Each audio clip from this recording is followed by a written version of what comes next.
Hello guys, स्वागत है आपका अपने यूट्यूब चैनल स्टडी विद अमन कुल में। तो आज हम अपने सैम्पल पेपर का पार्ट सी करेंगे जो कि क्लास 10th के बच्चों के लिए है। एंड ये 2022-23 सेशन का सैम्पल पेपर है। क्वेश्चन नंबर 29 से 32 क्वेश्चन जो है शॉर्ट आंसर टाइप है। पार्ट ए और बी नहीं देखा है तो पहले वो देख लीजिए, देन पार्ट सी पे आइएगा। हर क्वेश्चन आपका 2 मार्क्स का है। सबसे पहले क्वेश्चन नंबर 29 है, find the coordinates of point M. Point M के कोऑर्डिनेट्स बताइए। Of line segment joining B C, जो B C line segment join कर रही है, such as B M is equal to 2cm। यानी एक लाइन है जो कि बी सी है, बी सी एक लाइन है जिसकी कोऑर्डिनेट्स -2 और 5 है और सी के कोऑर्डिनेट 3 एंड 2 हैं। आपको बताना है एम, यानी एक बीच में कोई पॉइंट है एम जो कि सी एम के डबल है, यानी ये डबल पॉइंट है और ये सिंगल है। तो आपको इसके कोऑर्डिनेट्स बनाने हैं, तो एक्स और वाई निकालना है, इसके कोऑर्डिनेट्स निकालने हैं। तो ये बहुत ईजी है, सेक्शन फॉर्मूला लगाएंगे और हमारा आंसर आ जाएगा। तो इसे करते हैं। तो सबसे पहले एक्स के लिए निकालेंगे।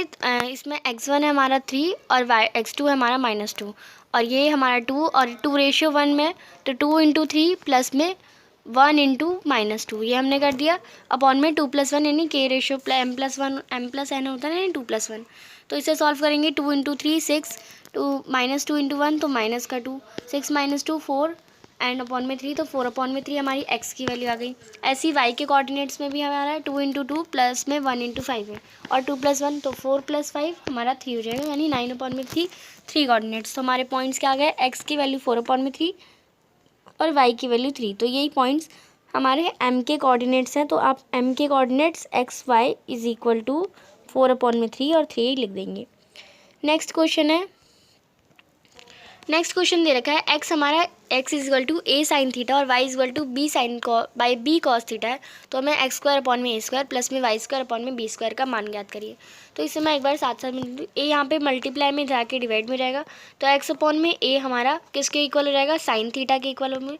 वैसे ही b यहाँ पे मल्टीप्लाई में जाके डिवाइड में जाएगा, तो y/में जो b है वो हमारा cos थीटा के इक्वल हो जाएगी, cos थीटा। अब ये दोनों इसके इक्वल है। अब हमारा x², अगर हम इसकी जगह स्क्वायर लगा दें और इसकी जगह भी स्क्वायर लगा दें, इसकी जगह भी स्क्वायर लगा दें और इसकी जगह भी, अगर x/a हमारा sin थीटा के इक्वल था तो x²/a² हमारा sin² थीटा के इक्वल होगा।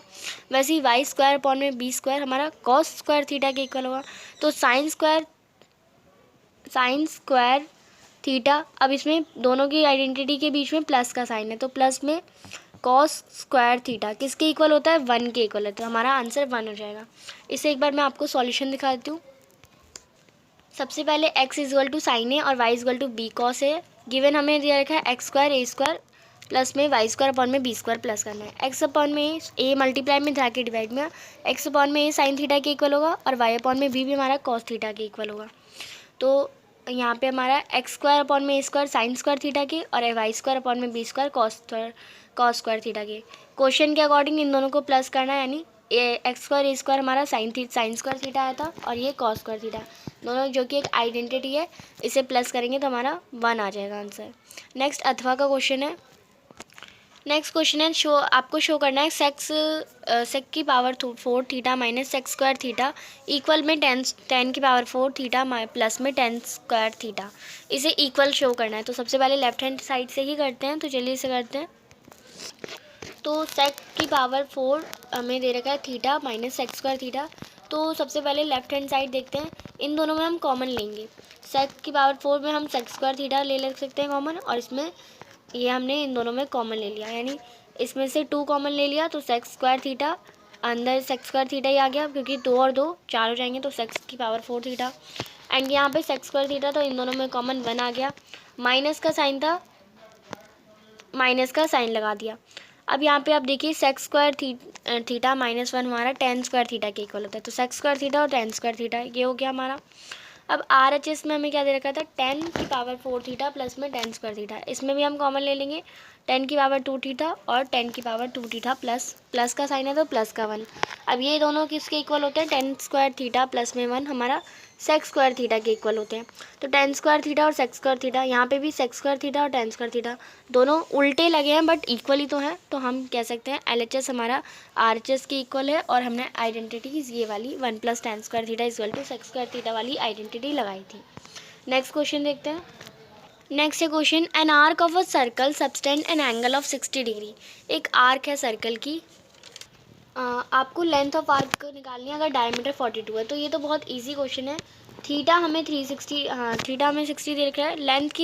लेंथ ऑफ द आर्क की फॉर्मूला क्या होता है वो हमें लिखना है। सबसे पहले वो होता है हमारा थीटा अपॉन में 360 इंटू 2πr। ये होता है थीटा हमारा 60 डिग्री है अपॉन में 360 डिग्री इंटू 2 इंटू पाई की वैल्यू 22 अपॉन में 7। आर यहाँ पे आप देखिए डायमीटर हमें 42 दे रखा है, तो हमारी आर हमारी रेडियस क्या हो जाएगी 21 हो जाएगी, तो इंटू 21 कर देंगे। 0 से 0 कटा, 6 1 6, 3 6 6 36, फिर यहाँ पे हमारा 7 1 7, 7 3 21, 3 1 3, 3 2 6, 2 से 2 कटा, बचा हमारा 22। तो 22 सेंटीमीटर हमारा आंसर आ जाएगा। तो यहाँ पे आप इसे सॉल्व करके अच्छे से लिखेंगे। जस्ट लाइक ऐसे लिखा है, थीटा हमारा 60 डिग्री है, हमें डायमीटर जो है वो 42 दे रखा है, रेडियस हमारी 21 हो जाएगी, लेंथ ऑफ आर्क का फॉर्मूला ये है और हमने इसे सॉल्व करके 22 सेंटीमीटर हमारा आंसर आ गया। नेक्स्ट है क्वेश्चन नंबर 32। नेक्स्ट क्वेश्चन 32 है हमारा। 2 is added to both the zeros of polynomial ax² + bx - c। The new polynomial is and find b and c। यानी जो है दो जो है नंबर वो अल्फ़ा में भी ऐड हुआ है और बीटा में भी ऐड हुआ है, हमारा दोनों में दो ऐड हुआ है। तो एक इन दोनों इस पॉलिनोमियल में ये दोनों ऐड हुए हैं, तो एक नया पॉलिनोमियल बनाया है। आपको बी और सी की वैल्यू यानी इन दोनों की वैल्यू यानी अल्फ़ा और बीटा निकालने पर ही हमारी बी और सी की वैल्यू आएगी। तो इसे करते हैं। तो हमने ज़ीरोज़ ले लिए, एक अल्फ़ा और एक बीटा, या ए और बी ले लिया, a+2 कर दिया और अल्फ़ा +2 कर दिया और बीटा +2 कर दिया। तो नया पॉलिनोमियल हमारा ये बना। अब हमारा पॉलिनोमियल का योग क्या होता है, सम ऑफ पॉलिनोमियल होता है हमारा -b/a। -b/a हमारा क्वेश्चन में दे रखा था, तो b क्या है इसमें 4 है और c क्या है 5 है, तो 4 है यहाँ पे और फॉर्मूला क्या होता है -b, तो माइनस का 4, a की जगह कुछ नहीं था तो 1 लगा दिया। तो हमें पता है सम ऑफ पॉलिनोमियल्स हमारा -b/में होता है, तो a+2 प्लस में b+2, यही तो हमारा सम ऑफ पॉलिनोमियल्स होगा। तो ये हमारा -4 के इक्वल होगा। तो अल्फ़ा प्लस बीटा 2 + 2 क्या हो गया 4 हो गया। तो यहाँ पे 4 प्लस का इधर आके माइनस का हो जाएगा, तो माइनस का 4 प्लस में माइनस में माइनस का 4 है, तो माइनस माइनस क्या हो जाएगा, माइनस का प्लस हो जाएंगे और माइनस का 8 आ जाएगा। तो अल्फ़ा प्लस बीटा हमारा 8 हो गया। अब प्रोडक्ट ऑफ जीरोज़ होते हैं c/में, तो c/में c हमारा -5 है, a हमारा 1 है, तो शून्यांकों का गुणनफल 5 -5 आ गया। अब इन दोनों को हमें क्या करना है, मल्टीप्लाई करना है। अल्फ़ा +2 मल्टीप्लाई बाय बीटा +2, तो इक्वल में -5। अल्फ़ा इंटू बीटा हो जाएगा, फिर 2 इंटू ए हो जाएगा, प्लस में 2 इंटू बी हो जाएगा और प्लस में 2 इंटू 4 हो जाएगा। ऐसे ही मल्टीप्लाई होंगे, इक्वल में -5 अल्फ़ा बीटा और यहाँ पे हमारा 2a, तो ये 2a और ये 2b, तो 2 कॉमन है तो 2 कॉमन ले लिया और अल्फ़ा प्लस बीटा प्लस में 4 इक्वल में -5 अल्फ़ा बीटा। और हमें पता है अल्फ़ा और प्लस में बीटा की अभी हमने वैल्यू निकाली थी -8, तो हमने -8 वैल्यू पुट कर दी। 2 इंटू -8 करेंगे तो -16 प्लस में 4 और यहाँ पे -5 था, इधर आके प्लस का हो गया, प्लस में 4 प्लस का 9 है तो प्लस का 9 हो जाएगा। -16 में प्लस का 9 करेंगे तो हमारा हो जाएगा 7, जो कि हमारा माइनस का 7 आ जाएगा। माइनस का 7 उधर आके प्लस का 7 बन जाएगा, तो अल्फ़ा बीटा हमारा 7 आंसर आ जाएगा। यही हमें निकालना था। तो पॉलिनोमियल क्या बनेगा हमारा, x² - sx + p, ये हमारा जिसमें हमने b की वैल्यू 8 निकाली और c की वैल्यू -7, तो x² माइनस का 8 x + 7, ये हमारा आंसर आ जाएगा। नेक्स्ट देखते हैं। अब आपको find the sum of square of the zeros of the polynomial, यानी ये पॉलिनोमियल दे रखा है, आपको sum of the squares of the यानी जीरोज़ के स्क्वायर का सम का आंसर निकालना है। तो इसे करते हैं। पोलिनोमियल दे रखा है, ए हमारा 3 है, बी हमारा 5 है, सी हमारा -2 है। तो ये हमें ए और सी को मल्टीप्लाई ऐसे करना है कि वो प्लस माइनस का होने पर भी वही है और मल्टीप्लाई होने पर भी वही है। तो हमने 6 को 6 और -1 में कॉमन फैक्टर में निकाल लिया। 3x² + 6x - x - 2, क्योंकि ये हमारा 6x था, तो 6x में से x माइनस करेंगे तो 5x हो जाएगा, और 3 × 6 भी हमारा 3 × 2 भी 6x हो जाएगा हमारा। अब 3x और 3x² और 6x में कॉमन क्या है, 3x, और x हमारा हो जाएगा x + 2। वैसे यहाँ पे x - 2 में कॉमन हो जाएगा x + 2, और माइनस कॉमन ले लिया हमने। यहाँ पे x + 2, यहाँ पे x + तो 1 + x + 2, और ये 3x माइनस कुछ नहीं है तो 1, तो 3x - 1। ये दो हमारे क्या आ गए, ज़ीरोज़ आ गए। अब इनके x की वैल्यू और y की वैल्यू, x की वैल्यू दोनों निकाल लेते हैं। x की वैल्यू एक -2 आई, और x की वैल्यू 1/3। प्लस का 2 इधर आके माइनस का 2, और 3 यहाँ पे मल्टीप्लाई में डिवाइड में हो जाएगा, और यहाँ पे ये माइनस का इधर आके प्लस का हो जाएगा। तो ये x = 1/3 और x = -2। अब इनका क्या करना है, हमें स्क्वायर का सम करना है। 2 का स्क्वायर क्या होता है, -2 का स्क्वायर 4, और 1/3 का स्क्वायर 1/9। दोनों का एलसीएम लेंगे, यहाँ पे हमारा 9 आ जाएगा, और 9 4 ज़ा 30, 4 9 ज़ा हमारा 36, एंड प्लस में 1 हो जाएगा तो 37 आ जाएगा। तो 37/9 हमारा आंसर है। नेक्स्ट क्वेश्चन नंबर 33 से 36 शॉर्ट आंसर टाइप क्वेश्चन है। हर क्वेश्चन 3 मार्क्स का है, तो इन क्वेश्चन को आपको थोड़ा सा ध्यान से देखना है। एक 75 मीटर ऊंची चट्टान के दोनों ओर खड़े दो व्यक्ति देखते हैं कि चट्टान के शिखर का अनुन्नय कोण 30 और 60 डिग्री है। दोनों व्यक्तियों के बीच की दूरी ज्ञात कीजिए। यानी दो मैन है, क्योंकि यानी एक चट्टान मान ली हमने 75 सेंटीमीटर की, 75 मीटर की, 75 मीटर की हमने एक चट्टान मान ली। ये सीधी सी चट्टान है। अब जो हमारा दोनों, एक व्यक्ति यहाँ पे खड़ा है और एक व्यक्ति यहाँ पे खड़ा है। अब जो हमारा पता है हमें, जो ज़्यादा दूर खड़ा होता है उस पर कम एंगल बनता है, 30 डिग्री यहाँ बनेगा, और जो कम दूर खड़ा होगा वो वहाँ पे ज़्यादा एंगल बनेगा। यहाँ पे कम, मतलब दूरी कम होगी तो एंगल हमारा बढ़ेगा, और दूरी ज़्यादा होगी तो एंगल हमारा घटेगा। ये हमारा एक फॉर्मूला होता है, ऐसी मतलब याद करने के लिए। अब हमें 30 और 60 आपको डिस्टेंस में जाना है दोनों मैन का। तो इसे हमने B मान लिया, इसे हमने A मान लिया, इसे हमने C मान लिया, और ये हमें पता है कि इसके जो चट्टान है वो सीधी खड़ी है, तो ये इसके परपेंडिकुलर हो जाएगी। तो ये अगर हमें हाइट पता चल जाएगी कैसे ना कैसे, तो यहाँ इस वाले ट्राइंगल में तो हम पाइथागोरस लगा सकते हैं, और इसमें भी पाइथागोरस लगा सकते हैं, और इसका सम जो होगा और इसका सम जो होगा वो हमारे इन दोनों की, यानी ये B और C की दूरी हो जाएगी। यानी एक बार हम इस ट्राइंगल से ये वाली साइड निकाल लेंगे, और इस वाले ट्राइंगल से ये वाली साइड निकाल लेंगे, और इन दोनों का सम कर देंगे, तो हमारी नीचे इन दोनों की दूरी आ जाएगी। तो इस क्वेश्चन को करते हैं। तो जस्ट लाइक आप इस डायग्राम से थोड़ा समझ जाएंगे। AC हमारी 75 है, हमें BD निकालनी है, यानी ये B और ये D, तो BD पूरा ये पॉइंट हमें निकालना है। तो ट्राइंगल ABC में आप देखिए, हम यहाँ पे पाइथागोरस नहीं, हम ट्रिग्नोमेट्री का यूज़ ही करेंगे। ट्राइंगल ABC में BC AC/BC, ट्राइंगल ABC, पहले हमने ये वाला ट्राइंगल लिया, इसमें हम लेंगे AC/BC, यानी परपेंडिकुलर अपॉन में बेस। परपेंडिकुलर अपॉन में बेस हमारा क्या होता है, हमारा 10 होता है। 10 परपेंडिकुलर अपॉन में बेस होता है, और एंगल कितने का है, 60 डिग्री का। तो tan 60 की परपेंडिकुलर अपॉन में भी tan 60 की वैल्यू √3 होती है। तो AC हमारा 75 है, BC हमारा जो हमें नहीं पता, पर हमारा tan 60 की वैल्यू √3 हमने इधर साइड में लग दी। 75 को √3 से रेशनलाइज कर देंगे, तो यहाँ पे हमारा उसे सॉल्व करने के बाद √3 हमारा इधर कटेगा, तो √3 ऐसे हो जाएगा, इंटू √3, तो √3 इंटू √3 हमारा 3 आ जाएगा, तो 75 √3 ऐसे पूरा होता है। तो हमने डायरेक्टली लिख दिया यहाँ पे। तो 3 1 ज़ा 3, 3 5 3 7, या हम ऐसे बोले 25 3 ज़ा 75 हो जाएगा। तो यहाँ पे हमारा 25 से कट गया, तो यहाँ तो 1 आ गया, तो 25 √3, तो BC हमारी क्या आ गई, 25 √3। ऐसे ही दूसरे वाले ट्राइंगल में भी, यानी एक इस वाले ट्राइंगल का निकाल लिया, अब इस वाले ट्राइंगल का निकालेंगे। तो वैसे ही ट्राइंगल ADC हो जाएगा यहाँ पे। इसमें भी AC और CD, क्योंकि हमें इन दोनों ये निकालना है और ये दिया हुआ है, बस यही दोनों तो यूज़ करते हैं हम। तो ये परपेंडिकुलर है, ये भी बेस है, तो हम इसमें भी tan लेंगे, और tan यहाँ पे कौन सा एंगल है, 30 डिग्री है, तो tan 30 लेंगे। tan 30 की वैल्यू होती है 1/√3। तो यहाँ पे ये हमारा डायरेक्ट आप देखिए AC हमारा 75, AC हमें पता है 75 है, अपॉन में CD इक्वल में 1/√3 करेंगे, क्रॉस मल्टीप्लाई, तो CD इक्वल टू 75√3 इंटू 75 करेंगे तो 75√3 आ जाएगा। तो वैसे ही यहाँ पे मैंने लिख दिया है 75√3। अब BD निकालने के लिए BC प्लस में CD जैसे बताया था, BC हमारा 25√3 है और CD हमारा 75√3 है, दोनों को प्लस करेंगे तो 75 + 25 100 और √3 का √3, तो 100√3 मीटर हमारा आंसर आ जाएगा। नेक्स्ट क्वेश्चन देखते हैं।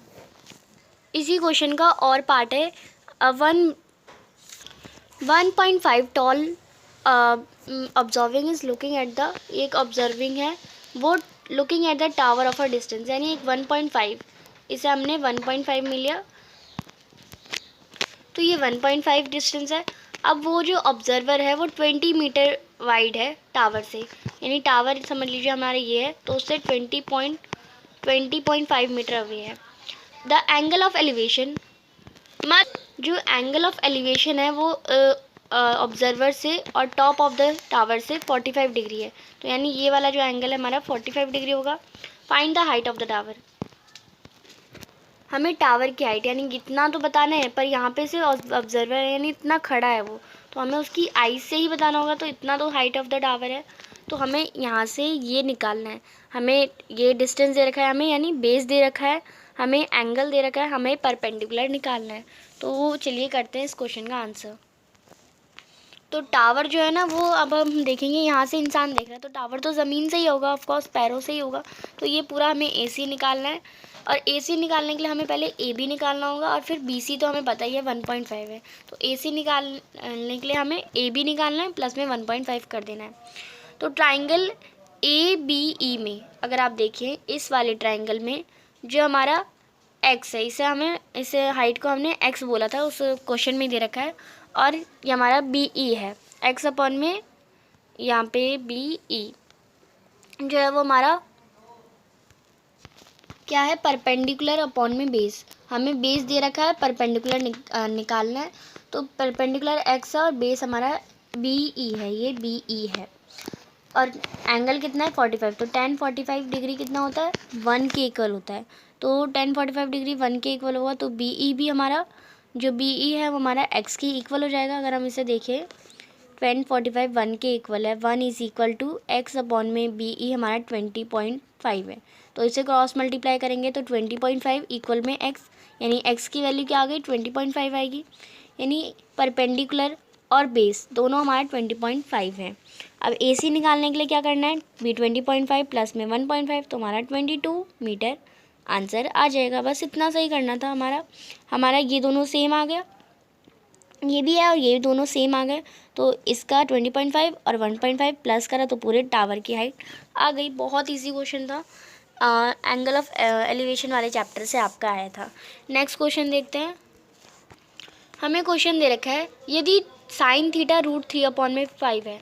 sin θ क्या होता है, हमारा होता है ये हमारा होता है पापा बीड़ी पी लो, हाँ हाँ बेटा, ये होता है साइन हमारा होता है P/H, तो यानी परपेंडिकुलर √3 है और हाइपोटेनस 5 है, तो हमें tan θ माइनस sec θ निकालना है। तो उसके लिए अगर हम ट्राइंगल में देखें तो सबसे पहले परपेंडिकुलर यानी √3 ये हमारा दे रखा है, हाइपोटेनस 5 दे रखी है, हमें सबसे पहले बेस निकालना होगा तब हम उससे माइनस कर सकते हैं। तो चलिए करते हैं इसका क्वेश्चन का आंसर। तो हम बेस निकालेंगे, बेस हमारा हमें पता है क्या कहते हैं, परपेंडिकुलर का स्क्वायर प्लस बेस स्क्वायर हमारा हाइपोटेनस स्क्वायर के इक्वल होता है, तो हाइपोटेनस स्क्वायर में से यानी 5 के स्क्वायर में से परपेंडिकुलर स्क्वायर माइनस कर देंगे तो हमारा आ जाएगा बेस स्क्वायर। तो 5 के स्क्वायर 25 में से √3 का स्क्वायर 3 माइनस करेंगे तो √22 आ जाएगा, तो यहाँ पर हमारा √22 आ गया। अब हमें पता है tan θ होता है हमारा P/B, यानी P हमारा परपेंडिकुलर है √3 और बेस है हमारा √22, और sec θ है हमारा 5 sec θ होता है हमारा हाइपोटेनस अपॉन में बेस, यानी 5 अपॉन में √22। अब इन दोनों को माइनस करने को कहा है, तो √3 अपॉन में 22 और 5 अपॉन में 22 दोनों कॉमन आ गए, तो 22 ही लिख दिया √22। √3 में से 5 माइनस करेंगे तो हमारा इन दोनों का एलसीएम लेंगे, क्योंकि ये इस पर भी है इस पर भी है, तो हमारा 22 रूट हट जाएगा, √22 ऊपर आ जाएगा और ये हमारा आंसर होएगा। अगर आप यहाँ तक भी छोड़ेंगे तो भी करेक्ट होगा आंसर। नेक्स्ट क्वेश्चन देखते हैं। नेक्स्ट क्वेश्चन है prove that root two is an irrational number. तो बहुत इजी क्वेश्चन है, ये तो कोई भी कर देगा। रूट टू कैसा है, इरेशनल नंबर है। सबसे पहले इन्हें को प्राइम नंबर माना और फिर इन्हें मतलब इसे हम रेशनल नंबर मान के, इरेशनल नंबर मान के चलेंगे और इस अपनी ही जो सपोजिशन है उसे रॉन्ग कर देंगे एंड हमारा आंसर। ये तो पूरा एक स्टेटमेंट वाइज आपका आंसर होता है, वो आपको लिखना होता है, वो आप कर सकते हैं, आपकी टीचर्स ने लिखवाया होगा। नेक्स्ट क्वेश्चन है एक कंपनी ने चेक किया, अपने 50 स्कूटर के माइलेज की जांच की, यानी माइलेज ऑफ 50 स्कूटर उसने रिकॉर्ड करा। यहाँ पे आपको दे रखा है, आपको इस मीन नंबर ऑफ स्कूटर्स निकालने हैं। तो मीन निकालना है, यहाँ पे हमें क्या दे रखा है, हमें क्लास इंटरवल दे रखा है, या हमें फ्रीक्वेंसी दे रखी है, हमें क्या निकालना है, एक्साई निकालना है और हमें फिर एफ आई एक्साई निकालना है। तो इसे करते हैं, पहले इसे वर्टिकली, ये हमारा हॉरिजॉन्टल टेबल दे रखा है, इसे वर्टिकली कर लेते हैं। ये क्लास इंटरवल हमें दे रखा है 100 120 के बीच में, तो एफ आई और दे रखी है। एक्साई निकालने के लिए क्लास इंटरवल यानी अपर लिमिट में से लोअर लिमिट माइनस करते हैं और 2 से डिवाइड कर देते हैं, यही निकालते हैं। तो 120 में से 100 माइनस करेंगे तो हमारा क्या आ जाएगा, और डिवाइड कर देंगे 2 से, यही हमें करना है। तो 110 आ जाएगा। या फिर हम इन दोनों के बीच में गैप भी देख सकते हैं। तो 110, 120 और 140 में 130 है हमारा, 140 और 160 में हमारा 150, और जितने भी ये चलता रहे इसमें 20-20 का गैप है, तो 20-20 का गैप हम लिख सकते हैं। एफ आई एक्स आई इन दोनों को मल्टीप्लाई करेंगे, 7 इंटू 110, 710, ये हमारा इससे मल्टीप्लाई, ये हमारा इससे मल्टीप्लाई, ये हमारा इससे, और ये हमारा आंसर आ जाएगा। अब क्या करते हैं, टोटल एफ आई कितनी होती है वो लिखते हैं, टोटल एफ आई एक्स आई का सम लिख देते हैं। यहाँ पे हमने एफ आई एक्स आई का सम लिख दिया। अब फॉर्मूला क्या होता है, F I x I upon में एफ आई। तो एफ आई एक्स आई की वैल्यू ये है टोटल करके, और एफ आई हमारा ये है, 0 से 0 कटा और इससे इसको डिवाइड करेंगे तो 152.8 हमारा आंसर आ जाएगा। नेक्स्ट क्वेश्चन देखते हैं। नेक्स्ट 3 ही क्वेश्चन है, 37, 38, 39। इसमें भी आपके 4 मार्क के क्वेश्चन है। 37 क्वेश्चन है, एक्स और वाई के लिए आपको वैल्यू निकालनी है, तो सब्सटीट्यूशन लगा दीजिए या एलिमिनेशन लगा दीजिए। तो इसे हम करते हैं, 6x minus 7y equal to 1 और 3x minus 4y equal to 5 है। तो इसे हम एलिमिनेशन मेथड से कर लेते हैं, या फिर हम इसमें सब्सटीट्यूशन भी लगा सकते हैं। तो हम सब्सटीट्यूशन लगा देते हैं। ये हमारी फर्स्ट इक्वेशन, ये हमारी सेकेंड इक्वेशन। अब हमें क्योंकि हमारा आप देखिए एक्स और वाई को, हमें इस वाली इक्वेशन को इस वाली इक्वेशन के, क्योंकि एक दोनों में से हमें कोई दोनों वैल्यू को एक जैसा इक्वल लाना पड़ता है, तो हम इस पूरे इक्वेशन को 2 से मल्टीप्लाई कर देंगे, तभी तो 6x हो जाएगा। तो मल्टीप्लाई इक्वेशन 2, यानी सेकेंड इक्वेशन को हम 2 से मल्टीप्लाई कर देंगे। तो 3 2 सा 6x, 4 माइनस का 4 है, इंटू 2 करेंगे तो माइनस का 8y, 5 2 सा 10। ये हमारी, अब ये हमारी इक्वेशन है और ये हमारी इक्वेशन है, फर्स्ट इक्वेशन और थर्ड इक्वेशन। तो ये हमने ये इक्वेशन रखी और यहाँ पे हमारी फर्स्ट इक्वेशन। आप देखिए ये इस साइन से ये कट गया, क्योंकि ये हमारा प्लस का था, ये हमारा प्लस का साइन माइनस में चेंज होगा, तो दोनों सेम है तो कट गए। माइनस का 8y है, माइनस का साइन होकर यहाँ पे प्लस का और 8y हो जाएगा। तो माइनस का 8y में से 7y माइनस करेंगे तो हमारा माइनस का y आ जाएगा। 10 माइनस 1 करेंगे तो 9 आ जाएगा। Minus y equal to 9, y equal to -9 हो जाएगा। वाई की वैल्यू निकाल ली। अब फर्स्ट इक्वेशन में वाई की वैल्यू -9 पुट करके एक्स की वैल्यू निकाल लेंगे, यानी 6x माइनस हमारा 7 -9 इज इक्वल टू 1। तो 6x माइनस को 7 को माइनस के 9 से माइनस माइनस प्लस हो जाएगा और 7 9 से 63 इक्वल में 1। 6x इक्वल टू 63 प्लस का माइनस का हो जाएगा 1 माइनस 63 माइनस का 62। x इक्वल टू माइनस का 62 अपॉन में 6, यानी इसे काटेंगे तो 31 अपॉन में 3 हमारा माइनस का आंसर आ जाएगा। तो x की वैल्यू भी निकाल ली और y की वैल्यू भी निकाल ली। ये हमने कर लिया इस क्वेश्चन को। x की वैल्यू -31 अपॉन में 3 और y की वैल्यू माइनस का 9। नेक्स्ट क्वेश्चन देखते हैं। AD is the median of triangle ABC। ये ट्राइंगल ABC है हमारा दिया हुआ। जस्ट लाइक हम इसे बना लेते हैं साथ साथ, तब हम इसे समझेंगे तो अच्छे से समझ आ जाएगा। ये एक ट्राइंगल है हमारा ABC, जिसमें AD जो है वो मीडियन है, इतना हमने समझ लिया। AD is the median of triangle. O is any point on D। AD हमारे यहाँ पे, उसमें O कहीं पॉइंट है, यानी यहाँ पे हमने O मान लिया, ये O पॉइंट है। BO and CO are produce meet AC। जो BO है, यानी BO, ये दोनों मीट कर रहे हैं और C पॉइंट बना रहे हैं, यानी BO और CO, ये दोनों पॉइंट मिलके हमारा ए सी और ए बी पे ई और एफ पॉइंट बना रहे हैं। जैसे लाइक ये हमारा ई पॉइंट है, ये एफ पॉइंट है, ए सी और एफ बी पे बना रहे हैं। Respectively A D is produce to x. अब ए डी हमारा एक्स से प्रोड्यूस कर रहा है, ये हमारा एक्स बन रहा है। सच दैट ओ डी यानी ओ और डी इक्वल है हमारा डी एक्स के, यानी ये वाली लाइन इसके लिए इक्वल है। हमें बताना है कि एफ ई यानी ये लाइन जो है वो पैरेलल है बी सी के, ये हमें बताना है। अब इस क्वेश्चन को हम थोड़ा अच्छे से इसे करते हैं, देन आपका आंसर इसका डिस्कस करते हैं। जस्ट लाइक मैंने यहाँ फिगर बना लिया है, ट्राइंगल ए बी सी इतना दे रखा है हमने, ये जो इसके 2 पॉइंट है एंड ओ इसका मिड पॉइंट है, हमें ये लाइन इस लाइन के इक्वल बता रखी है। अगर आप देखिए मीडियन है ये line, a triangle A B C का मीडियन ये लाइन है, तो ये वाली लाइन और ये वाली लाइन भी इक्वल ही होगी हमारी। एंड हमें बताना है एफ ई जो है वो बी सी के पैरेलल है। सबसे पहले हमें ये बताना है, हमें गिवन क्या है, जो बी डी है, बी डी हमारा सी डी के इक्वल है, गिवन है दे रखा है। और जो ओ डी है वो डी एक्स के इक्वल है, ये भी हमें गिवन है। अब हमें पता है चतुर्भुज के विकर्ण एक दूसरे को समद्विभाजित करते हैं, यानी जो इसके विकर्ण होते हैं वो एक दूसरे को समद्विभाजित करेंगे। यानी ये आप देखिए ये बी ओ सी एक्स, ये जो चतुर्भुज बन रहा है आपका, इसके जो विकर्ण है ये दोनों एक दूसरे को समद्विभाजित कर रहे हैं, यानी 90 डिग्री का एंगल बनाए। एक पैरेललोग्राम भी हो गया हमारा। तो हमें पता है जो बी ओ है हमारा, बी ओ वो बी एफ और सी एक्स के, जो बी ओ है वो बी एफ और सी एक्स, यानी ये इसके पैरेलल होगा, ये इसके पैरेलल होगा और ये इसके पैरेलल, ये तीनों एक दूसरे के पैरेलल होगा। सेम ऐसे ही हमारा सी ओ सी एफ और बी एक्स के पैरेलल होंगे। अब हम देख सकते हैं एक ट्रायंगल ए बी एक्स में, ए बी एक्स इस वाले ट्रायंगल में हम अगर देखें तो हमारा जो ओ एफ है वो पैरेलल है बी एक्स के। ओ एफ हमारा बी एक्स के पैरेलल हो जाएगा। ए एफ अपॉन में बी एफ और ए ओ अपॉन में ओ एक्स, ये हमारा प्रोपोर्शन में हो जाएंगे, यानी ओ एफ हमारा पैरेलल होगा बी एक्स के और ए एफ अपॉन में एफ बी या बी एफ बोले इक्वल में O F A O upon में ओ एक्स हमारा इक्वल हो जाएगा। इससे हम कह सकते हैं। और एक ट्रायंगल, ये वाला ट्रायंगल तो हमारा देख लिया हमने। अब ऐसे में इस वाले ट्रायंगल का देखेंगे तो ए सी एक्स ट्रायंगल में ए अपॉन में ई सी और ए ओ अपॉन में एक्स। अब आप देखिए ये दोनों सेम है इसमें, तो हम कह सकते हैं ये इसके इक्वल है और ये इसके इक्वल है, तो ये दोनों भी एक दूसरे के इक्वल होंगे।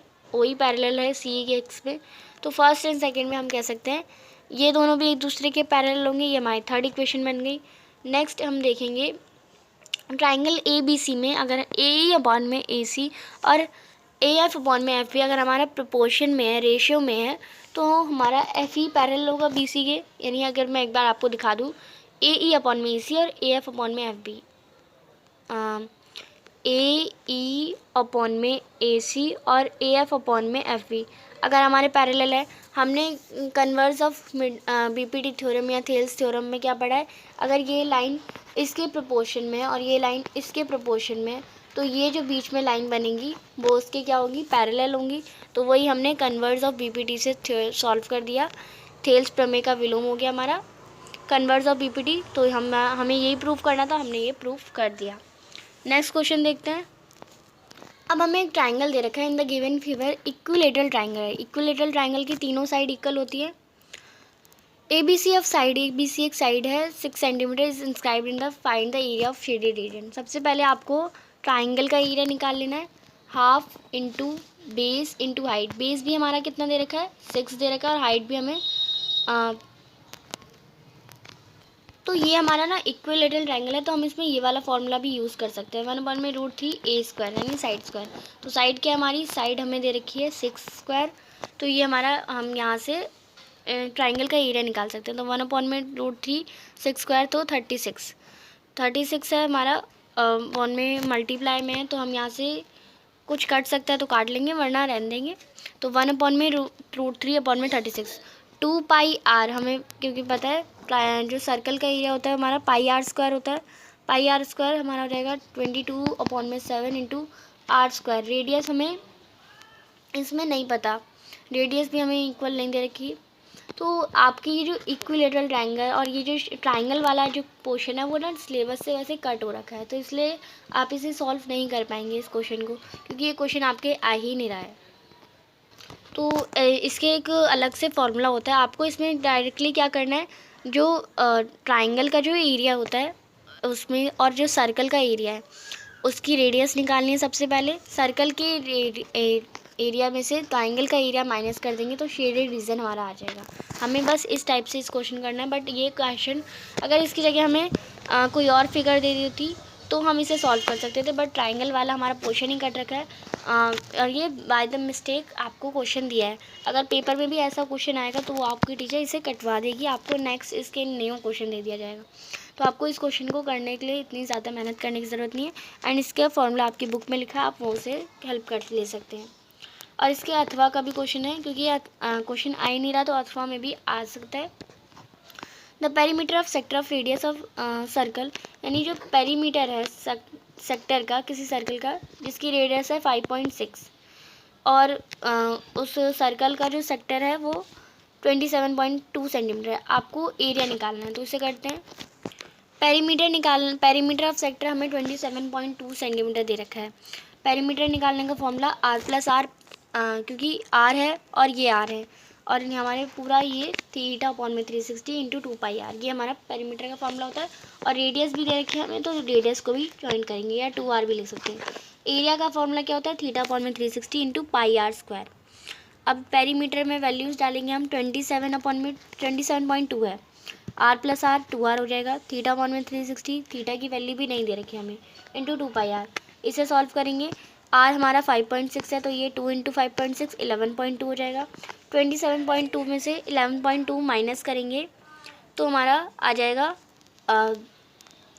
इसे माइनस करेंगे तो हमारा 16 अपॉन में 2 आ जाएगा। इसमें हमारा 16 आ जाएगा और 2 यहाँ पे जो हमारा मल्टीप्लाई में हो रहा था ये हमारा इधर आके डिवाइड में हो जाएगा। 16 अपॉन में 2 हमारा क्या हो जाएगा, थीटा अपॉन में 360 इंटू πr। πr जो हमारा 2πr था उसका हमने 2 को इधर लिया है और इसकी इस वाली वैल्यू के इक्वल में हमारा 16 अपॉन में 2 आ गया। अब एरिया का फॉर्मूला क्या होता है, थीटा अपॉन में 360 इंटू πr, यही हमारा फॉर्मूला होता है। इंटू में πr² होता है ना, पर हमने इंटू r अलग ले लिया क्योंकि हमें इतने जो है उसकी वैल्यू 16 अपॉन में 2 यानी 8 वैल्यू हमारी आ रखी है। r की वैल्यू हमें पता है 5.6, तो 8 इंटू 5.6 करेंगे 44.8 सेंटीमीटर। तो ये हमने शॉर्ट तरीके से करा है। अगर आपको डायरेक्ट सारी वैल्यूज लिखनी है तो उसमें टाइम भी लग जाएगा एंड